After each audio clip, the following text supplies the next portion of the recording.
آئے گا۔ جدید صرف وہ نہیں ہے کہ جس میں ہم بیٹھے ہیں کہ ہم آئے ہیں تو جدت آئی ہے دنیا میں۔ ہر زمانہ نیا ہوتا ہے، ہر زمانے میں جدت ہوتی ہے۔ نبی اکرم علیہ تحیۃ و ثنا کا زمانہ ظاہری زمانہ، ویسے حقیقت میں تو آج بھی آقا کا ہی زمانہ ہے اور صبح قیامت تک آپ کا ہی زمانہ رہے گا۔ اور 1400 سال پہلے جب آقا تشریف فرما تھے، اور آج ہم جب بات کرتے ہیں نا اور آپس میں بیٹھتے ہیں، ہم کہتے ہیں رسول اکرم کی زندگی میں سادگی تھی، رسول اکرم صلی اللہ علیہ وسلم کی سواریاں ایسی تھیں، رسول اکرم کے کھانے کے برتن ایسے تھے۔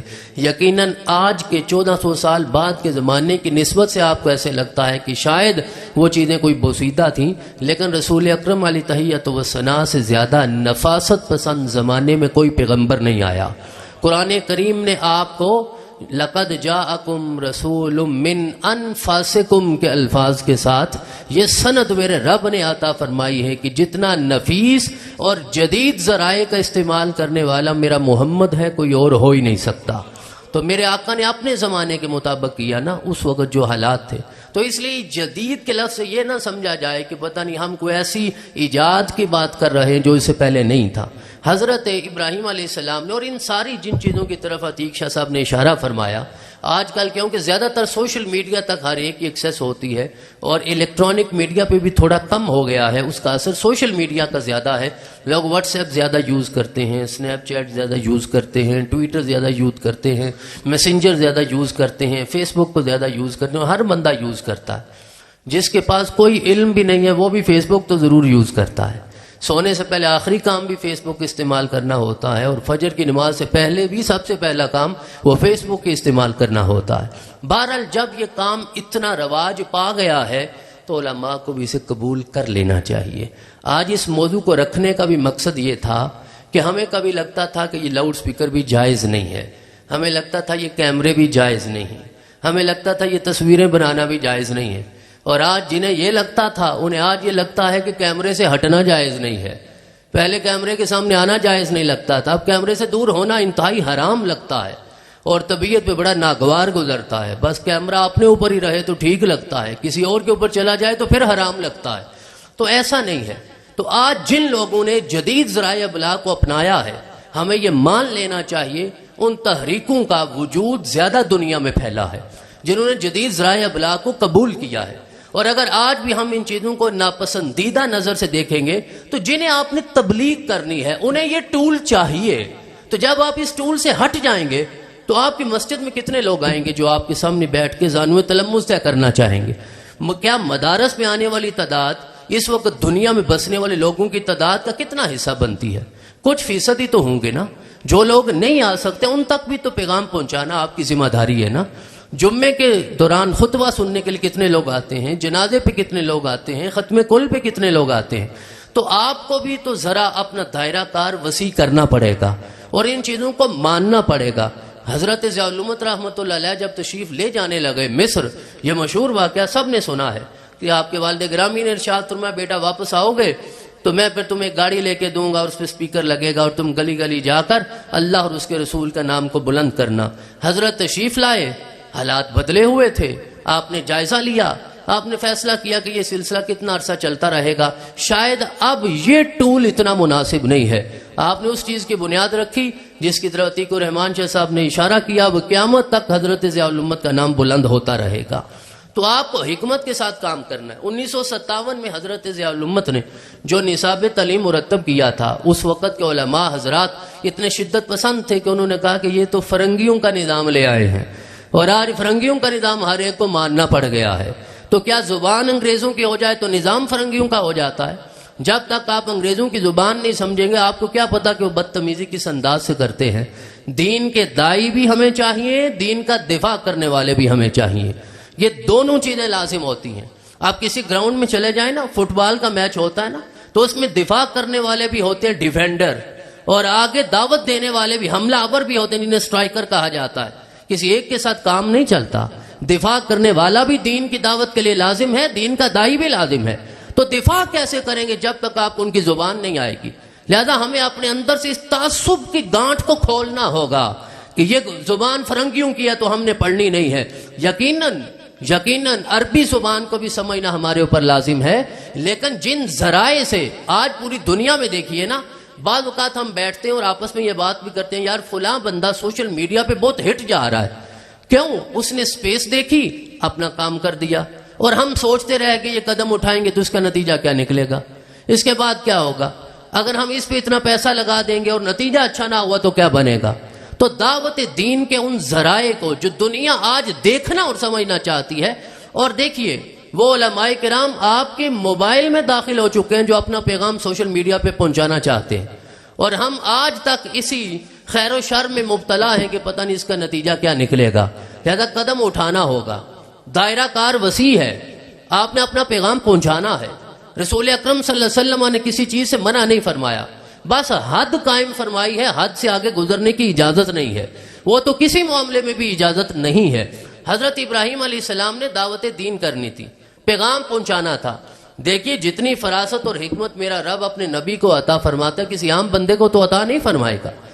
آج کے زمانے میں ہر چیز کو جب تک آپ ویژوالائز نہیں کرتے، ابھی دیکھیے یہ کرونا کے 2 سال جو تھے نا، تقریباً ہر بندے نے وہ ڈرامہ دیکھا ہے جو ترکیوں کی تاریخ پہ تھا، کیا نام ہے اس کا؟ جی ہاں۔ اور کیا وہ ڈرامہ دیکھنے سے پہلے آپ کو پتا تھا کہ یہ ارطغرل غازی کون ہے یا عثمان کون تھا، کہاں سے آئے؟ انہوں نے اپنی تاریخ آپ کو دکھائی، آپ کے گھر تک پہنچائی، آپ نے دیکھی۔ آج ہر بندہ جانتا ہے کہ وہ کیسے سارا نظام آگے بڑھا ہے، اور مختلف انبیاء کرام کے پیغامات پہ بھی ویڈیوز بنی ہوئی ہیں۔ اور میں کوئی اس پہ فتوے کی بات نہیں کر رہا، بعض لوگ یہ کہتے ہیں کہ نہیں انبیاء کے پیغامات پہ بھی ویڈیوز نہیں ہونی چاہیے، حضرت یوسف علیہ السلام کی پوری کہانی پہ ویڈیو ہے۔ اب جو بچہ وہ ویڈیو دیکھے گا اسے آپ بہتر انداز سے حضرت یوسف علیہ السلام کی زندگی کو سمجھا سکتے ہیں، لیکن جب فتویٰ یہ آ جائے گا یہ ناجائز ہے، یہ حرام ہے، تو کون بندہ اس کی طرف قدم اٹھائے گا؟ رسول اکرم علیہ تحیۃ و ثنا کے حیات طیبہ پہ ویڈیو بنائی گئی ہے، اور اس ویڈیو میں رسول اکرم کا چہرہ ظاہر نہیں کیا گیا، حد کو قائم رکھا گیا، لیکن پیغام تو پہنچایا گیا۔ لیکن ہم اس میں بھی اگر نقص تلاش کریں گے تو پیغام کیسے آنے والی نسلوں تک پہنچے گا؟ ذریعہ یہ ہے۔ تو ہر چیز کو جب تک آپ ویژوالائز نہیں کرتے، ملٹی میڈیا کے ذریعے نہیں سمجھاتے، چیزیں اثر نہیں کرتی۔ آج رٹا لگانے کا زمانہ نہیں ہے، آج ڈنڈے مار کے پڑھانے کا زمانہ نہیں، آج ملٹی میڈیا پہ ضرب یضرب بھی سمجھانا ہوگا۔ آپ کو ثلاثی مجرد کے باب جو ہے نا وہ ملٹی میڈیا پہ سامنے سینسر لگا کے سمجھانا ہوں گے۔ آپ سامنے صرف کتاب رکھ کے اور اسے رٹ لینا، اسے گزارا نہیں ہوگا۔ تو ہمیں ان چیزوں سے نکل کر تھوڑا سا اپنے کینوس کو بلند کر کے سمجھنا ہے۔ تو حضرت ابراہیم علیہ السلام نے دیکھا کہ میری قوم میں کچھ لوگ ایسے ہیں جو ستاروں کی عبادت کرنے والے ہیں۔ آپ نے نہ جھڑکا، نہ ڈانٹا، نہ مارا، آپ وہاں تشریف لے گئے۔ فلما جن علیہ اللیل رأى کوكبا قال هذا ربی۔ اب سمجھانے کے لیے مبلغ کو کبھی جھکنا پڑتا ہے، ایک لمحے کے لیے تعصب کو مارنا پڑتا ہے، دوسروں کے برابر لانا پڑتا ہے۔ تو حضرت ابراہیم ساتھ بیٹھے، آپ نے کہا یہ کیا؟ کہنے لگے ہمارا رب۔ آپ نے کہا هذا ربی، آپ نے بھی کہہ دیا۔ فلما افلا، اور جب ڈوب گیا تو قال لا احب الافلین۔ آپ نے ارشاد فرمایا یہ کیسا رب ہے جو خود ہی ڈوب گیا ہے؟ جس خدا کا اپنا ہی وجود کوئی نہیں رہ گیا، تو میں تو ڈوبنے والوں کو پسند نہیں کرتا۔ اب بتائیے اس انداز سے جب آپ نے تبلیغ کی، کوئی ہوگا جو آپ کے اس لاجک کا انکار کرے گا؟ ہم لاجک کو پتہ نہیں 100 سال پیچھے چھوڑ آئے ہیں، منطق ہم پڑھتے ہیں لیکن سمجھتے ہیں نہیں، بات آگے سمجھا سکتے نہیں ہیں۔ تو ہمیں ان چیزوں کو اس انداز سے لینا۔ دوسری رات آپ ان کے پاس چلے گئے جو چاند کی عبادت کرنے والے تھے۔ فلما رأى القمر بازغا قال هذا ربی۔ آپ نے کہا چلیں ٹھیک ہے، هذا ربی۔ فلما افلا قال لئن لم يهدني ربي لاكونن من القوم الضالين۔ ارشاد فرمایا میرے رب نے مجھے ہدایت دی ہے، نہ دیتا تو پتہ نہیں میرا کیا بنتا۔ اب یہ تو خود ڈوب گیا ہے، جب خدا ہی نہیں، دن کو مجھے ضرورت پیش آئی خدا کی تو میں کیا کروں گا؟ خدا ہی نہ ملے تو آپ نے ارشاد فرمایا یہ میرا خدا نہیں ہو سکتا۔ پھر آپ چلے کہ وہ ایک بڑا جتھا تھا۔ فلما رأى الشمس بازغة قال هذا ربي هذا اکبر۔ آپ ساتھ بیٹھ کے آپ نے کہا ہاں یہ تو بڑا ہے، تو چلیں یہ ہو سکتا ہے، ساتھ بیٹھ کے سمجھانے کے لیے۔ مغرب ہوئی، شام کا وقت ہوا۔ فلما فلت قال یا قوم انی بریء مما تشرکون۔ ارشاد تمہیں میری قوم میں بری ہوں تمہاری ان ساری چیزوں سے جو تم شرک کر رہے ہو۔ انہیں بھی سمجھایا، دکھایا، ستاروں کی عبادت کرنے والوں کو سمجھایا، چاند کی عبادت کرنے والوں کو سمجھایا، سورج کی عبادت کرنے والوں کو سمجھایا، تینوں کو سمجھایا، پھر اکٹھا کیا، پھر پیام محبت دیا اور کہا انی وجہت وجہی للذی فطر السماوات والارض حنیفا۔ کہا صرف ستاروں کی عبادت نہ کرو، چاند کی نہ کرو، سورج کی نہ کرو، زمین کی نہ کرو، آسمان کی نہ کرو، اس کی کرو جس نے ان ساری چیزوں کو پیدا فرمایا ہے۔ تو اگر اسی لیے رسول اکرم صلی اللہ علیہ وسلم نے یہ دعا سکھائی ہے، اور یہ جدید ذرائع ابلاغ کے مؤثر ہونے کے لیے دعا ہے، اور آپ جب بھی دعوت کا کام کریں یہ دعا پڑھا کریں۔ میرے آقا صلی اللہ علیہ وسلم نے ارشاد فرمایا، بلکہ اللہ کریم کی تو بارگاہ میں عرض کیا، ہمیں ارشاد فرمایا، اللہم ارنا الحق حقا وارزقنا اتباعہ، مولا حق حق کر کے دکھا دے، حق حق کر کے دکھا دے، اور جب حق حق ہو کے سامنے آ جائے پھر کون نہیں مانے گا؟ اللہم ارنا الباطل باطلا وارزقنا اجتنابہ، اور باطل کو باطل کر کے دکھا گئے۔ حضرت ابراہیم علیہ السلام نے عرض کیا اللہ کریم کی بارگاہ میں، رب ارنی کیف تحیی الموتى، دکھا تو صحیح نا کیسے مردے زندہ کرتا ہے۔ تو میرے رب نے ارشاد فرمایا اولم تؤمن، ابراہیم تو بھی نہیں مانتا؟ کہنے لگے بلا ولکن لیطمئن قلبی، لیکن اطمینان قلبی کے لیے۔ پھر میرے رب نے وہ سارا واقعہ کر کے دکھایا۔ تو اطمینان قلبی کے لیے ہے، آپ کے دل کا اطمینان بڑھتا ہے کہ جب وہ چیز حق ہو کر آپ کے سامنے آ جاتی ہے۔ تو اگر آج ہم بچوں کو کچھ عقائد دیتے ہیں، سمجھانا چاہتے ہیں، جب تک آپ انہیں لاجک کے ساتھ، منطق کے ساتھ، استدلال کے ساتھ، ویژوالائز کر کے، ملٹی میڈیا کے ذریعے، پروجیکٹنگ کے ذریعے نہیں سمجھائیں گے، اب وہ چیزیں اس انداز سے وہ سمجھ نہیں پائیں گے۔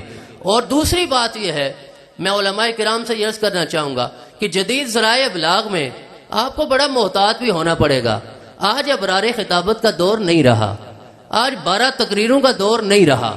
آپ ایک بات کر کے جاتے ہیں، لوگ فوراً گوگل کر کے دیکھتے ہیں حضرت نے درست فرمایا یا غلط فرمایا، یہ مسند احمد بن حنبل کی حدیث ہے بھی یا نہیں، یہ بخاری شریف میں ہے بھی نہیں، یہ مسلم میں ہے یا نہیں، صحاح ستہ میں، یہ جو آپ کی 6 معتبر کتابیں ہیں، خاص طور پہ ان 6 کتابوں کی انٹرنیشنل نمبرنگ کے ساتھ اشاعت ہو چکی ہے گوگل پہ۔ اور جب آپ کسی حدیث کا نمبر دیتے ہیں اور آپ کا طالب علم جا کے وہ نمبر ڈالتا ہے، وہ نہ نکلے تو کہتے ہیں استاد نے جھوٹ کہا ہے، غلط کہا ہے۔ لہذا آپ کو محتاط بھی ہونا پڑے گا، اور اب معلومات ریکٹیفائی ہوتی ہیں، ایک لمحے میں ریکٹیفائی ہوتی ہیں۔ تو جب تک آپ خود اس ذریعہ تبلیغ کو نہیں مانیں گے، اس کو اپنا مزاج نہیں بنائیں گے، اور آپ اسے حرام ہی کہتے رہیں گے، تو پھر آپ تبلیغ کو کیسے مؤثر انداز سے کر سکتے ہیں؟ رسول اکرم علیہ تحیۃ والثناء نے ہر وہ ذریعہ اپنایا ہے، جس طرح خان صاحب نے شروع میں کہا، جو اس زمانے میں رواج پذیر تھا۔ حضرت ابراہیم کا وہ واقعہ دیکھ لیجئے نا، جب آپ نے بتوں کو توڑا، یار حق تک پہنچانا ہے۔ تبلیغ صرف زبان سے نہیں، عمل سے بھی ہوتی ہے، کام سے بھی ہوتی ہے، حرکت سے بھی ہوتی ہے۔ صرف تبلیغ کا مطلب تقریر نہیں ہے، تبلیغ کا مطلب پیغام پہنچانا ہے۔ وہ لکھ کر بھی ہو سکتا ہے جو انہوں نے بیان فرمایا، تدریس بھی ہے، تحریر بھی ہے، اور پھر تقریر ہے۔ تو کبھی آپ اپنے عمل سے کرتے ہیں، بت توڑ ڈالے، وہ واپس آئے، انہوں نے کہا من فعل ھذا بآلہتنا یا ابراہیم، تو ہی تو انہیں برا کہتا تھا، ذرا بتاؤ یہ کس نے کیا؟ کہنے لگے مجھے کیا پتا، بل فعلہ کبیرہم ھذا فاسألوہم ان کانوا ینطقون۔ اب اس بڑے کو پوچھو جو بت خانے میں خدا بنا ہوا ہے، اس سے جا کے سوال کرو نا جس کے کندھے پہ کلہاڑا پڑا ہوا ہے، فاسألوہم، پوچھو، ان کانوا ینطقون، اگر بولتا ہے۔ فراجعوا الی انفسہم، انہوں نے اپنی نگاہیں جھکا دیں، سر جھکا دیے، اور فقالوا انکم انتم الظالمون، اور ایک دوسرے کو کہنے لگے بھئی ہم تو بڑے ظالم ہیں۔ ثم نکسوا علی رؤوسہم لقد علمت ما ہؤلاء ینطقون، کہنے لگے ابراہیم تم جانتے ہو یہ تو بول ہی نہیں سکتے۔ تو ابراہیم نے کہا او میں نے یہی تو بتانا تھا، اس کی عبادت کیوں کرتے ہو؟ نہ بول سکتا ہے، نہ سمجھ سکتا ہے، نہ نفع دے سکتا ہے، نہ نقصان سے بچا سکتا ہے۔ آؤ میرے اس رب کی طرف، تم آگ میں بھی ڈالو گے وہ آگ کو بھی گلزار بنا دے گا۔